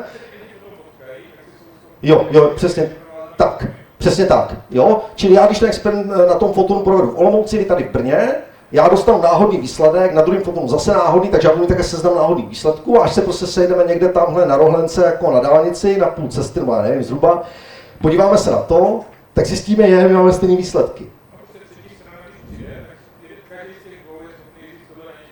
Tak, třetí strana, pokud to není tripartitní kvantová provázanost, i taková existuje, ale pokud ta třetí strana nemá přístup jakoby k našemu společnému kvantovému stavu, tak nebude mít také zasynchronizované výsledky.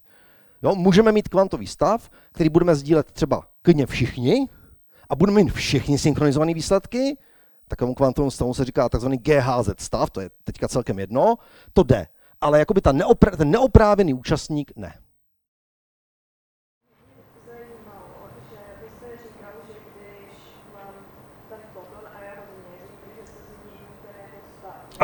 Ano.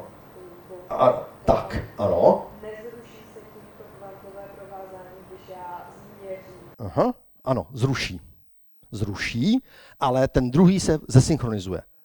Takže místo toho, abych měl kvantové provázané fotony, oni skutečně, ta kvantová provázanost zanikne, ale ty fotony se změní na konkrétní výsledek, ale synchronní. Takže my třeba můžeme sdílet kvantově provázaný stav, my do té doby, než vy nebo já neprovedeme to měření, do té doby ten kvantový stav je skutečně provázaný.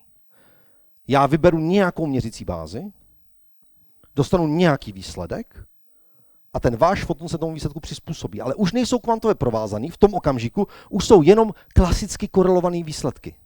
Jo, ta kvantová provázanost skutečně tím měřením skolabuje. To máte pravdu. Tak. Ano, ještě dotaz? Anton Zeilinger?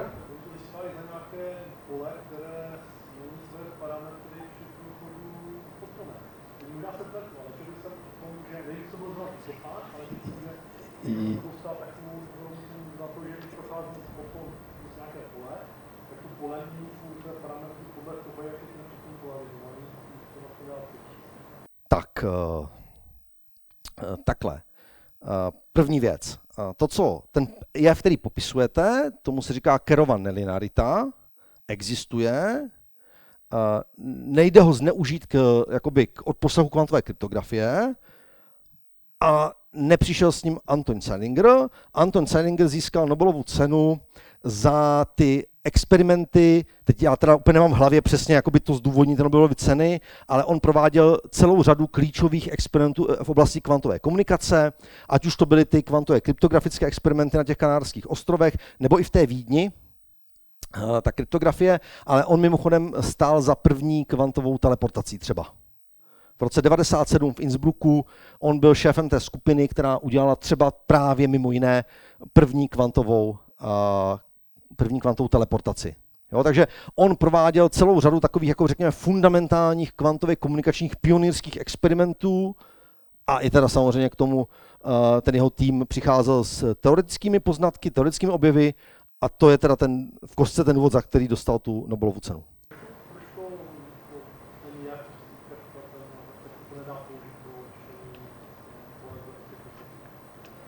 A důvodem je ten, že ve skutečnosti by tam došlo k tomu, že by se vám v podstatě tady mimo jiné tímhle jevem nebo i jinými jevy jsme schopni v podstatě kvantově provázat ten foton se stavem měřidla. To měřidlo skutečně změní svůj stav podle toho fotonu, jakoby se prováže se s tím měřidlem. Jenže v okamžiku, kdy se na to měřidlo podívám a kdy vyčtu z toho měřidla výsledek, tak ta provázanost skolabuje. A ve svém důsledku je to úplně stejné, jako kdybych provedl na tom objektu měření přímo. Jo? To, že jako skutečně já jsem schopen opravdu, a je to jako naprosto jako validní fyzikální experiment, jsem schopen s tím fotonem, který posílá se Bobovi, interagovat pomocí třeba dalšího fotonu a jsem schopen jako dosáhnout toho, že ten můj interagující foton jakoby v určitém slova smyslu se jakoby opíše od toho, který byl na té lince. Ale pořád se nevyhnu tomu, že když já provedu měření na tom mém přidaném fotonu, tak kvantová provázanost mezi tím signálním fotonem a tím mým pomocným měřícím při tom mým měření skolabuje a ve svém důsledku je to úplně to samé, jako kdybych ten signální foton měřil přímo. Jo, vyjde to prašť nebo uhoď. Takže nejde to zneužít v tomhle smyslu. Já bych se chtěl jenom zeptat, já jsem velmi skeptický k těm polským objevitelům. Za prvé tam byl rok 32 a tak nějak jako matematicky umíme rozluštit šifru všichni, ale v té době vůbec nebyl výkon k tomu, aby se to dalo rozluštit. Tak já nejsem specialistou na klasické šifry ani enigmu, ale v muzeu v Poznani jsem byl. Opakovaně. Ne, oni už v té době byli schopni sestrojit to, čemu se říkalo bomba. Ono je to pak známe od toho Turinga. To byl v podstatě prototyp, v podstatě takzvaná bomba, kryptografická bomba byla v podstatě enigma, akorát enigma, která byla upravená tak, že byla schopná rychle zkoušet celou řadu těch jakoby nastavení a dívat se, už museli lidi, jasně, neměli jsme nějaký strojový učení, který by nám prostě řeklo, tohle je jako platný text, tohle je změnit znaků. Jo? Ale oni už tehdy byli schopni jakoby pomocí té takzvané kryptografické bomby, normálně mechanický počítač, jako fakt regulérní mechanický počítač, který fungoval velmi podobně jako Enigma, měl prostě ty kotoučky, všechno, to jim to ty francouzské výzvědovci jim to sdělili, tyhle ty mechanismy, a oni byli schopni opravdu jakoby zkoušet celou řadu klíčů. Jasně, souhlasím s tím, těch klíčů je příliš mnoho, ale tady se projevily ty další dvě zranitelnosti. Za prvý, Němci dělali hrubý kryptografické chyby, které zredukovaly množství klíčů dramaticky a v některých případech byly ty klíče, neříkám, že snadno k nalezení, ale už jich bylo tak málo, že to šlo tou bombou hrubou silou najít. A ještě navíc ti tři pánové matematici k tomu vyvinuli nějakou, já nejsem matematik, nějakou teorii permutačních grup, jo, která jim jako umožnila tohle. Mimochodem ta hrubá chyba, kterou Němci dělali, jako z dnešního pohledu naprosto jako až skoro sabotáž. Němci měli normálně jako v tom svém deníčku měli takzvané nastavení dne. To znamená, měli nastavení, jak mají zastrkat ty zástrčky a jak mají nastavit počáteční polohu kotoučku předtím, než začnou dešifrovat každou zprávu. A je napadlo, že to je blbý, že prostě by bylo možná lepší, kdyby pro každou zprávu měli jako extra nastavení. No ale to by měli moc velký bychle, to by nemohli sebou tahat. Tak je napadla jednoduchá věc. Pojďme to udělat tak, že první 3 znaky, které nám z velení pošlou na tu ponorku, kde třeba dešifrujeme tu zprávu, tak první 3 znaky budou ve skutečnosti obsahovat informaci o nastavení těch cylindrů, těch kotoučků. To si musím pak nastavit podle těch 3 znaků, ty si dešifruju pomocí hesla dne, pomocí nastavení dne si je otočím a pak už zbytek zprávy dešifruju vlastně tady tímhle. To je přece strašně super, ne? No, jenže tehdejší linky nebyly dokonalý a oni, protože zatímco, když vám budu chtít poslat slovo a udělám v něm jeden překlep, tak vy patrně víte, o jaký slovo šlo. Ale když vám budu chtít poslat 3 znaky a budu chtít, abyste si jako fakt jako byli jistí, že dostanete ty správné znaky morzovkou, tak co já udělám? já budu blbej a pošlu je 2krát. A ti Poláci si všimli toho, nebo zneužili toho, že na začátku mnoha těch německých šifrovaných zpráv se ve skutečnosti objevovaly 3 stejné znaky zašifrované enigmou pomocí hesla dne. A oni byli schopni jako tady z toho vlastně, protože oni věděli, nevíme, jaký 3 znaky to jsou, ale víme, že 1. a 4., 2. a 5., 3. a 6. znak jsou ve skutečnosti stejný znak zašifrovaný enigmou. A tohle je obrovská slabina, kterou oni zneužili. Tak byli na naší straně. Kterou využili k tomu, že dokázali, byť s těma velmi omezenýma výpočetníma možnostma, měli tu mechanickou bombu, tak byli schopni, ne vždycky, ale alespoň někdy, jim to zrovna sedlo tak, že ten počet klíčů se, někdy ne, ne vždycky, ale někdy jim to sedlo tak, že ten počet klíčů se tak radikálně zredukoval, že to dokázali vyzkoušet hrubou silou. Ale jak říkám, Poznaň je moc hezký město, zajďte si tam, opravdu, mají to moc hezký to muzeum, mají to tam všechno, mají tam i model té bomby, je to interaktivní, můžete si tam s tím zakryptovat, je to super. A opravdu vám velmi důsledně vysvětlí, že to jsou právě ti 3 pánové, kteří enigmu prolomili. Tak.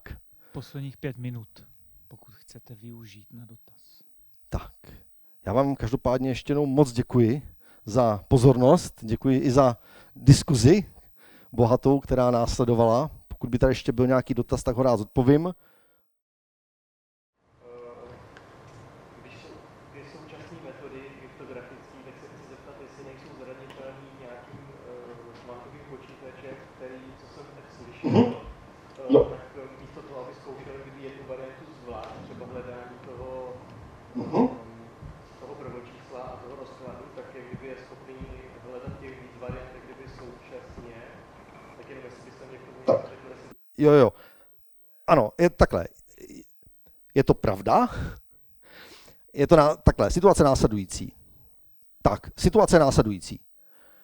Některé dnes používané šifry, třeba RSA, skutečně tu jejich bezpečnost, když to velmi zjednoduším, stojí na tom, že udělat ten rozklad součinu prvočísla na ty 2 prvočísla, když neznáte ani jedno z nich, pochopitelně, je výpočetně velmi náročný úkol pro klasický počítač.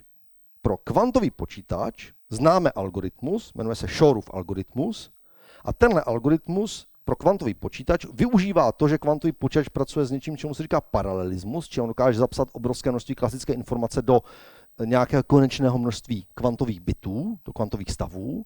A ten Shorův algoritmus umožní kvantovému počítači ten rozklad na ty prvočísla provést daleko rychleji.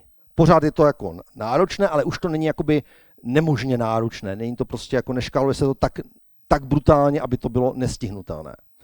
Takhle je to na papíře. Shorův algoritmus skutečně znamená pro ty šifry typu RSA, které stojí na té faktorizaci součinu prvočísel, znamená problém.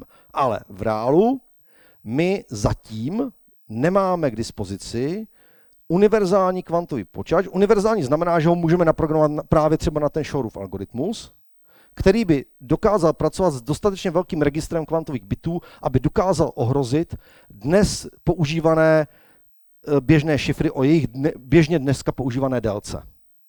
A i kdyby to hrozilo, tak pořád v zásadě zvětšením té délky toho šifrovacího klíče ten kvantový počítač můžeme zase na nějaký roky odsunout tenhle problém do budoucna. Čili dneska takhle. Dnešní kvantové počítače se dělí na 2 druhy, univerzální, neuniverzální. Ty neuniverzální jsou v podstatě jenom nějaké optimalizátory, hledají minimum nějaké velmi složité funkce. Ty se nedají použít na Shorův algoritmus.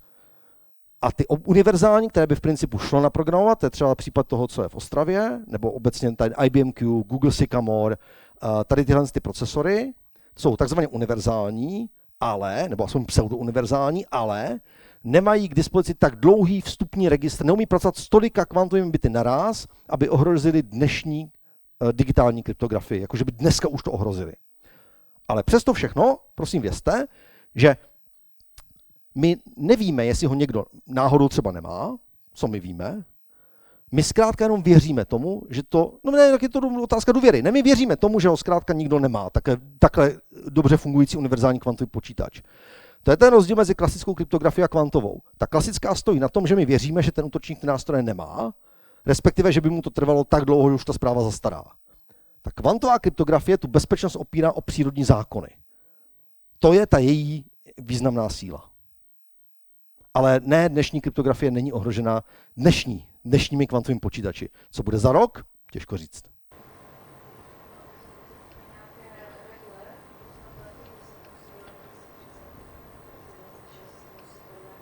Jo. Ty postkvantové kryptografie. No, jasně. Samozřejmě. A ta klasická kryptografie jako tomu nepůjde jako naproti, jako že by čekala na to, až ten kvantový počítač prolomí. Tak klasická kryptografie jde tou cestou těch takzvaných těch postkvantových kryptografických algoritmů, kde to jsou ale pozor, tam jenom neznáme, tam není jenom takový ekvivalent toho Shorova algoritmu. My nevíme, jestli to půjde nebo nepůjde. My nemáme důkaz, matematický důkaz, že pro eliptické šifry, to je typický příklad z těch, nebo pro nějaké takové šifry, že pro ně neexistuje kvantový algoritmus, který by to dokázal prolomit. My to jenom nevíme. Ale samozřejmě furt je to lepší, než použít něco, kde už víme, že takový algoritmus existuje. Takže ano, máte naprostou pravdu, ta postkvantová kryptografie se implementuje právě proto, že ona se zdá být bezpečnější, ale pořád je to otázka jako víry.